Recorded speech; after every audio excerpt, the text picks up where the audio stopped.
Welcome to the podcast, Let the Prophet Speak. Today we are going to begin the book of Joshua, the book of Yehoshua, the first of the books of prophets, the Nevi'im Rishonim, the early prophets, the first successor to Moses, who was essentially the founder of the Jewish religion, in terms of being the one who received the religion from God and gave it to the people. Now, Yehoshua is directly going to continue. The book is written as a continuation of the 5 books of the Torah, continuing from Deuteronomy, where we left off with the death of Moshe at right before the people were about to enter the land of Israel, and we begin right there. This at the responsibility that rested on the shoulders of Yehoshua, it's hard to imagine how a person standing up to this incredible amount of pressure. The people of Israel were given a task that was to last throughout the generations. It was a task they were supposed to carry this new found religion, what they had received in the wilderness, carry it into their land, set up a nation and a country and a religion and a system of worship that is going to be an example for the rest of the world, and to keep up their side of the bargain, the covenant with God, that's supposed to last for millennia into the future and be a moral and ethical guide post for all human beings in the entire world. Yehoshua now stood at the precipice of laying the foundations for this mission to begin. Oddly enough, most of what Yehoshua had to do was warfare. He had to conquer the land and settle the people in the land. This is a land where the people, their ancestors, Abraham, Isaac, Jacob, had been before. They knew this was their destiny. This is where they were supposed to go. And by uprooting the 7 nations that currently were on that land, the Canaanites, they were more than just uprooting the people, they were uprooting everything that they stood for. The pagan way of life, the corrupt way of life, the corrupt practices that they had, and immoral lifestyles and spiritual religious beliefs that led to such corrupt lifestyles and supported them. So Yehoshua had to take on this monumental task and lead the people in. So the first thing we find in this chapter is the theme and idea of strength, encouragement, bravery. These are the primary attributes that Yehoshua is going to have to draw upon, inner strengths that he's going to have to draw upon to accomplish this mission. And especially since he was filling the shoes of the greatest leader of the Jewish people of all time, Moses himself, who had the direct support of God. So Vayehi, this is verse 1, Vayehi achari mot Moshe eved Adonai. It was upon the death of Moses, the servant of God. Immediately after the death is what this verse sounds like. Immediately, Vayomer Adonai Yehoshua ben Nun. God spoke to Yehoshua ben Nun. Misharet Moshe, he who was the servant of Moses, Lamar, saying as follows. Now this is incredible because it's making it clear that, number one, God is going to speak to Joshua just like he spoke to Moshe. God speaks to him, maybe not on the same level of prophet, but God is still speaking to Yehoshua.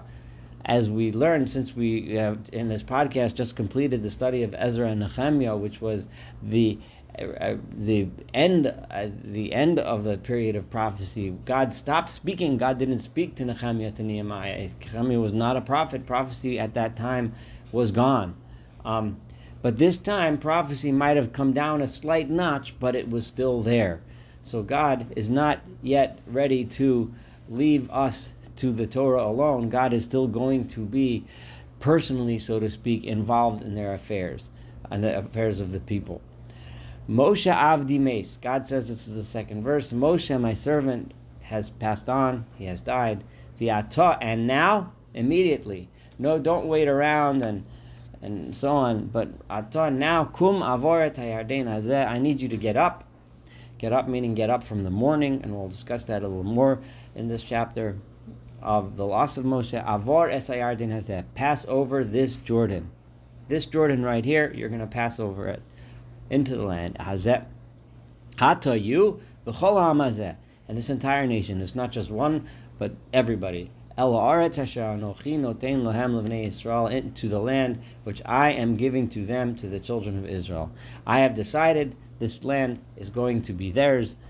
You're going to cross the Jordan River, and you're going to lead them there. Kol makom asher tidroch kaf raglechem bo. Every place that you go, that you tread upon, that the soles of your feet tread upon, lachem nisativ, I have given them to you. Ka'asher dibarti al Moshe, just like I spoke to Moshe. After having read the book of Deuteronomy, the people are familiar with what God had told Moshe, that they were going to inherit this land. Mehamidbar, from the desert, v'halavanon azeb, from this Lebanon, v'ad hanahar agadol nahar paras, all the way to the great river, the Euphrates. Kol eretz hachitim, the entire land which is now the land of the Hittites, v'ad hayam hagadol, all the way till the great sea, the Mediterranean, mevo hashamesh, all the way place where the sun goes down. In other words, because they see the sun setting over the Mediterranean. That shall be your border. Lo yisyatzev ish lefanecha, no one will be able to stand before you and stop you. Kol yemei chayecha, all the days of your life. This chayecha is a singular you, so it seems that God is saying this, that to Yehoshua you will be successful. It's a tremendous source of strength, God guaranteeing Joshua's success. Kasher hayiti in Moshe, just like I was with Moshe, just like I stood by him. I will be with you. Lo arpecha v'lo ezveka, I will not allow you to be weakened. I will not forsake you. Chazak ve'emotz. These words kind of translate or typify the message of this entire chapter. Chazak, be strong, ve'emotz, and be courageous. These are famous words. It's said typically at a time when someone needs to be strong and courageous. When you're standing at the end of one thing and at the beginning of something new, is when you particularly need the strength not to be afraid of something new, where you don't know what challenges are going to come, you don't know if you're going to be successful, you don't know if you have what it takes to make it happen. That is the time to be brave. That is particularly the time to draw upon your inner courage. Why should you be strong and courageous? Because you have a tremendous responsibility. If you're not strong and courageous, then you won't do it, and you will fail to fulfill your responsibility. Because you are going to inherit to this people at the land that I swore to their forefathers to give to them. In this verse, this is incredible if you think about it. What God is saying, I promised the forefathers to give the people, their descendants, this land, but it is up to you to be atah. You, God says, tanchil are the one that's going to make it happen. This is one of the most basic and most important premises of the Jewish religion. God makes promises, but He still expects people, us as human beings, to carry it out so that those promises occur. The corollary would seem to be that if Yehoshua does not make it happen, Yehoshua would be causing that God's promise would not be fulfilled. Now, God would then maybe charge someone else to do it, like we find in the book of Esther. If Esther, as Mordechai told Esther, if you don't take the opportunity to save the Jewish people now, you'll be lost, and God will find some other way to save them. But it's still in the hands of human beings to fulfill the promises that God Himself made. I want to think about that for a little bit, but that's exactly what God just said here in verse 6. Rak, only chazak ve'ematz, only be strong and courageous. Ma'od, very strong and courageous. and also and be careful to be strong and courageous, not just to inherit the land for the people, but lishmar la'asot k'chol Torah, to guard, to make sure that you do all of the Torah, all of the teachings asher tzivcha Moshe Avdi, that Moshe my servant taught to you. Here, God is not teaching Joshua the Torah again. The Torah was already given to the people. It was then Moshe's responsibility to teach it to Yoshua, and Yoshua's responsibility to teach those teachings further on. God will no longer intervene to teach the Torah. The Torah is given. It is now in the hands of human beings to pass on from generation to generation, of teacher to student, father to son, mother to daughter, etc. This is another extremely important concept here. God is beginning the process of separating himself, so to speak. In Moshe's time, God was the source of teachings, and God, we find in general in Nevi'im and Ketuvim, I don't know, there might be little exceptions here and there, but for the most part, we don't find God giving laws anymore. We find people teaching the next generation, people teaching how to keep the laws that God gave. But the only time we have the transfer of Torah knowledge from God to human is God to Moshe, and that's it. After that, it's human to human. Just like before, God said, I made a promise, but it's up to human beings to carry it out. This is an important hint here, because what this teaches us that the nature of the miracles that are going to happen are less than the miracles that happened on the exodus from Egypt. When the Jews exited Egypt, God shepherded them along and pushed them along. There was very little to no initiative on the part of the people. God drove them out of Egypt. God brought them through the sea.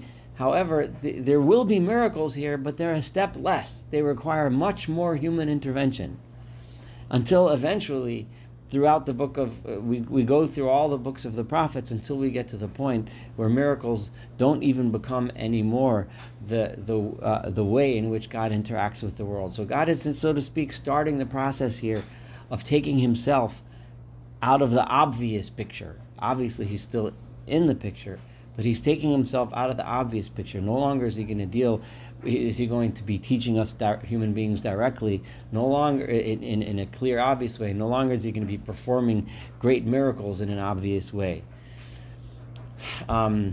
Al tosur mimenu, do not turn away from the Torah that I taught Moshe, yaminu, small, not to the right, not to the left.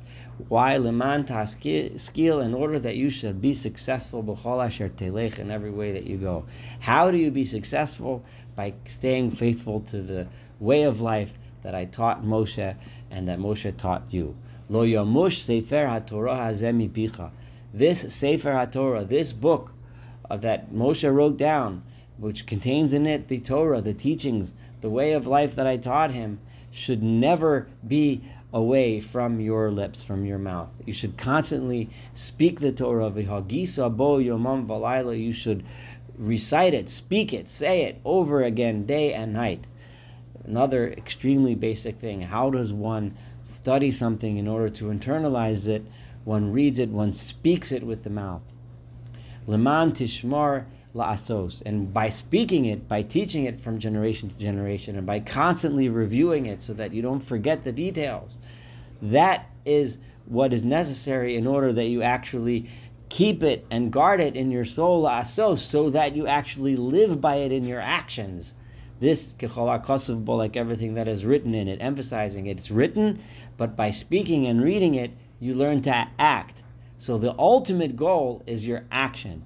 The reason why you should keep the Torah, the reason why you should teach the Torah, the reason why you should read the Torah clearly with your lips, is so that it becomes a part of your heart and soul, so that when you act in the proper way. Ki oz, because only then tatzliach et derachecha, will you be successful in your ways. Vi oz taskil, and only then will you be. It's another form of the word successful. Halot sivisicha, behold, I have commanded you. Chazak v'ematz, be strong and be courageous. Al ta'arotz v'al techas, there is no place.